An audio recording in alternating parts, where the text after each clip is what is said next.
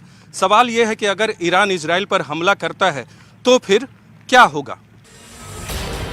ऐसे हालात में अमेरिका क्या करेगा? क्योंकि ईरान के आसपास अमेरिका के इतने मिलिट्री अड्डे हैं जहां से ईरान के खिलाफ हमले लॉन्च किए जा सकते हैं। इसलिए कोई शक नहीं कि गाजा में युद्ध के साथ साथ अब इजरायल से पहले उसने अमेरिका के फौजी अड्डों को अपने टारगेट पर ले लिया है।